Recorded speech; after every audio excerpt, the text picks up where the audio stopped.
എല്ലാവർക്കും നമസ്കാരം. കമൽ പറഞ്ഞതുപോലെ ഒരേ കാലഘട്ടത്തിൽ കമലിനേക്കാൾ ഒരു വർഷം മുൻപാണ് ഞാൻ ആദ്യത്തെ സിനിമ ചെയ്തത്. എന്നെ സംബന്ധിച്ചിടത്തോളം അത് വളരെ പ്രത്യേകതയുള്ള ഒരു ദിവസമാണ്. 39 വർഷങ്ങൾക്ക് മുൻപ് 1985 ജനുവരി 9 ഞാൻ ആദ്യം ഒരു ക്യാമറയ്ക്ക് പുറകിൽ നിന്ന് സ്റ്റാർട്ടും കട്ടും പറയുന്നത് പുത്താനിൽ നിന്ന് ഉപയോഗിക്കും.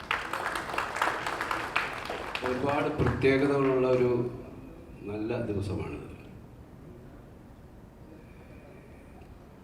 സാധാരണ മലയാള സിനിമയിൽ ഒരുപാട് ഇരട്ട സംവിധായകരുണ്ട്. സിദ്ദിഖ് ലാൽ, അനിൽ ബാബു, റാഫി മുക്കാട്ടിൽ തുടങ്ങി ഒരുപാട് പേര്. അവരെല്ലാം ഒരുമിച്ച് സിനിമകൾ ചെയ്തവരാണ്. ഒരുമിച്ച് സിനിമകൾ ചെയ്യാത്ത ഇരട്ട സംവിധായകരാണ് ഞങ്ങൾ. കാരണം ഞങ്ങളെ തിരുവനന്തപുരത്ത് ഫെസ്റ്റിവൽ തുടങ്ങിയ കാലം തൊട്ട് എല്ലാ ഫെസ്റ്റിവലിലും പോകുന്ന രണ്ടുപേരാണ് ഞങ്ങൾ. ഞങ്ങൾ ഒരുമിച്ച് ഒരു ഹോട്ടലിലായിരിക്കും താമസിക്കുക. ഞങ്ങൾ ഒരുമിച്ചാണ് സിനിമകൾ കാണുക, ഒരുമിച്ചാണ് യാത്ര ചെയ്യുക.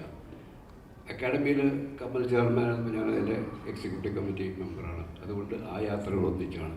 അപ്പോൾ ആൾക്കാർ എവിടെ പോയാലും തിരുവനന്തപുരം തൊട്ട് എറണാകുളവും തിരിച്ചുള്ള യാത്രകളൊക്കെ ഹോട്ടലുകളിൽ ഇറങ്ങുമ്പോഴൊക്കെ ഇവരെല്ലാവരും കാണുന്നത് ഞങ്ങളെ രണ്ടുപേരും. അങ്ങനെ അവസാനം ഞങ്ങൾക്ക് അങ്ങനെ ഒരു പേര് നാട്ടുകാരുടെ ഇടയിൽ അല്ലെങ്കിൽ ഫെസ്റ്റിവലിൽ വരുന്ന ആൾക്കാരുടെ ഇടയിൽ ഇവർ ഇരട്ടകളാണ് വന്നിരിക്കുന്നത്.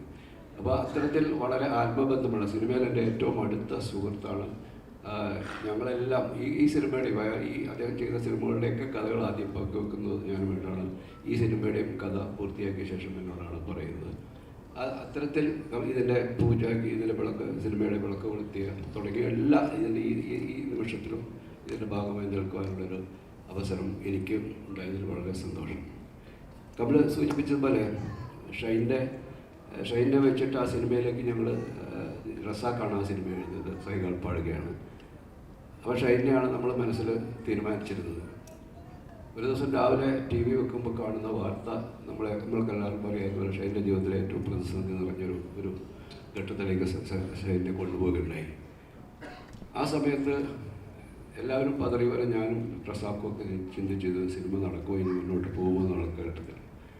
അപ്പോൾ കമലാണ് എന്നെ വിളിച്ച് പറഞ്ഞത്, CP ഷൈനെ ഈ സമയത്ത് കൈവിടരുതെന്ന്. ഞാൻ പറഞ്ഞു കൈവിടില്ല, ഷൈനായിരിക്കും ഈ സിനിമയിൽ അഭിനയിക്കുക. അങ്ങനെ തന്നെയാണ് സംഭവിച്ചത്. ഷൈനും ഷൈൻ്റെ ഡാഡിയും കൂടെ എന്നെ റസാഖിനെ വന്ന് നേരിട്ട് കണ്ടു. ഞങ്ങൾ സംസാരിച്ചു. ആ സിനിമയിൽ ഷൈൻ തന്നെ അഭിനയിക്കും എന്ന് അദ്ദേഹത്തിന് ഉറപ്പ് കൊടുത്തു. ലൊക്കേഷനിലാണെങ്കിൽ ഷൈൻ ഒരിക്കലും ഷൈനെ നമ്മുടെ അടുത്ത് കാണില്ല. എപ്പോഴും ഞാൻ ഷൈൻ എവിടെ ഷോർട്ട് സമയത്ത് നോക്കുമ്പോഴത്തേക്ക് ഷൈൻ എവിടെയെങ്കിലും മൂലയ്ക്ക് ഒരു കല്ലിൻ്റെ പുറത്തോ ഒരു തടിക്കഷ്ണൻ്റെ പുറത്തോ മാറി ഒരു നായകനോ സിനിമയിലെ നായകനോ ഒന്നും അല്ലാതെ എവിടെയെങ്കിലും പുറകിലിരിക്കുള്ളൂ. ബാസിലോട്ട് സമയം വിളിച്ചുകൊണ്ട് വരുന്നത്. ചില സമയങ്ങളിൽ ഒരു സീൻ പറഞ്ഞു കൊടുത്ത് വളരെ ഇമോഷണൽ ആയിട്ടുള്ള സീനാണെങ്കിൽ അതിനെക്കുറിച്ച് നമ്മൾ അദ്ദേഹത്തിനോട് കമ്മ്യൂണിക്കേറ്റ് ചെയ്ത ശേഷം ഇതാണ് പൊസിഷൻ, ഇവിടെയാണ് ഇരിക്കേണ്ടതെന്ന് പറഞ്ഞാൽ ഷൈൻ പിന്നെ മണിക്കൂറുകളോളം ലൈറ്റപ്പ് ചെയ്യുന്ന സമയം പെട്ട് അവിടെ തന്നെ ഇരിക്കും, മാറുകയില്ല. ഇത്രമാത്രം കമ്മിറ്റഡ് ആയിട്ടുള്ള, ഇത്രമാത്രം പണ്ടൊക്കെ ഗോപിച്ചേട്ടനൊക്കെ ഇങ്ങനെ ചെയ്യുമായിരുന്നു. കൊടിയേറ്റം ഗോപിച്ചേട്ടനൊക്കെ ആ ഒരു ക്യാരക്ടറായിട്ട് മാറി അതിനെ ഉൾക്കൊണ്ടുകൊണ്ട് പൂർണ്ണമായിട്ടും അതിൽ മുഴുകിയിരിക്കുന്ന ആൾക്കാരെ അന്നൊക്കെ കണ്ടിരുന്നു. പക്ഷേ പുതിയ തലമുറയിൽ നമുക്ക് ആരെയും അങ്ങനെ കാണാൻ കഴിയുന്നു. പക്ഷേ ഷൈൻ ആ രീതിയിൽ ആ കഥാപാത്രത്തെ ഉള്ളിലേക്ക് ആവാഹിച്ചുകൊണ്ട് ആ കഥാപാത്രമായിട്ട് മാറുന്നത് എന്നെ ഞെട്ടിപ്പിച്ച അനുഭവമാണ്. ഞാനൊരു പക്ഷേ നമുക്ക് എല്ലാവർക്കും അറിയാവുന്ന പോലെ മലയാളത്തിലെ എല്ലാ പ്രധാനപ്പെട്ട സംവിധായകരും മമ്മൂട്ടി, മോഹൻലാൽ തുടങ്ങി ഈ കാലഘട്ടത്തിലുള്ള എല്ലാ പ്രഗത്ഭരായ ആക്ടർമാരോടൊപ്പം വർക്ക് ചെയ്ത ആൾക്കാരാണ് ഞാനും കമലൊക്കെ. പക്ഷെ ആ കൂട്ടത്തിൽ ഈ പുതിയ തലമുറയിൽ നമ്മളെ ഞെട്ടിക്കുന്ന രീതിയിൽ ഒരു പെർഫോമറെ കാണുക എന്നുള്ളതാണ് ഞാൻ ആ സിനിമയിൽ കണ്ടത്. അതിഗംഭീരമായ ഒരു പെർഫോമറാണ് ഷൈനെ ഈ 100-ാം ദിവസം, ഈ 100-ാം ചിത്രത്തിൻ്റെ ഈ വേദിയിൽ വെച്ചിട്ട് കമലിൻ്റെ തന്നെ ആദ്യത്തെ സിനിമയിൽ തുടങ്ങി കമലിൻ്റെ സിനിമയിൽ തന്നെ 100-ാം ദിവസം 100-ാം ചിത്രം അഭിനയിക്കാനുള്ള അവസരം, അത് ആഘോഷിക്കാനുള്ള അവസരം എല്ലാം ഒരുക്കിയ ഈ വലിയ സന്ദർഭത്തിൽ അതിനുള്ള മനസ്സ് കാണിച്ച കമലിന്, ഈ സിനിമയുടെ മുന്നിൽ പ്രവർത്തിച്ച എല്ലാവർക്കും എൻ്റെ സ്നേഹം. വലിയൊരു വിജയമായിട്ട് ഈ സിനിമ മാറട്ടെ എന്ന് ആഗ്രഹിക്കുകയും പ്രാർത്ഥിക്കുകയും ചെയ്യുന്നു. നന്ദി.